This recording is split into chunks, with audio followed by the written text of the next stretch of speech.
రాష్ట్ర వ్యాప్తంగా ప్రభుత్వ పాఠశాలలో గురుకుల పాఠశాలలో మధ్యాహ్న భోజనం వికటించి చాలామంది విద్యార్థులు తీవ్ర అస్వస్థకు గురవుతున్నారని కొమరం భీం జిల్లాలో ఒక విద్యార్థి మృతి చెందడం పట్ల వ్యతిరేకంగా వామపక్ష విద్యార్థి సంఘాలు ఎస్ఎఫ్ఐ, ఏఐఎస్ఎఫ్, పీడీఎస్యు, బీవీఎం ఆధ్వర్యంలో రాష్ట్ర వ్యాప్త ప్రభుత్వ పాఠశాలల బంద్కు పిలుపునిచ్చారు.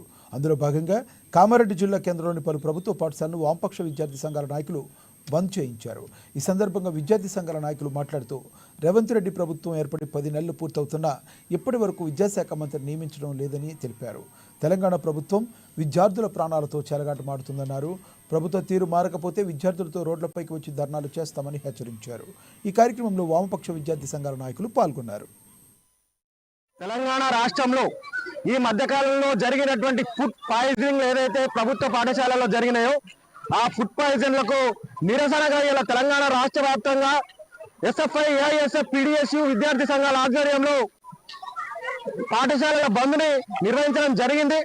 ముఖ్యంగా తెలంగాణ రాష్ట్ర ప్రభుత్వం ఇలా విద్యార్థులకు కనీసం విద్యాశాఖ మంత్రిని కూడా నియమించకుండా ఇష్టానుసారంగా వ్యవహరిస్తా ఉంది.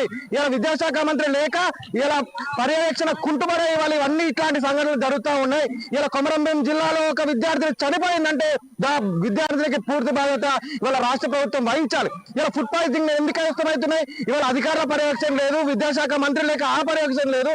ఇలా ఎవ్వరు పర్యవేక్షణ లేకపోవడం వల్లనే ఇవాళ నాసి రకమైనటువంటి భోజనాన్ని ఇవాళ విద్యార్థులకు పెడుతున్నటువంటి పరిస్థితి ఉంది. మీరు వచ్చి 10 నెలలు గడుస్తున్న విద్యాశాఖ మంత్రిని నియమించకపోవడం, అదేవిధంగా రాష్ట్ర వ్యాప్తంగా కూడా వివిధ పాఠశాలలో అన్నంలో పురుగులు రావడం, బియ్యంలో పురుగులు రావడం, రోజు పత్రికలలో కానీ, ప్రింట్ మీడియాలో కానీ, ఎలక్ట్రానిక్ మీడియాలో వస్తున్నా కానీ ప్రభుత్వం పట్టించుకోకపోవడం, ఇది ఖచ్చితంగా వారి నిర్లక్ష్యం అని చెప్పేసి మేము చెప్తా ఉన్నాం. గతంలో ఇలాంటి జరిగితే కూడా మేము చాలా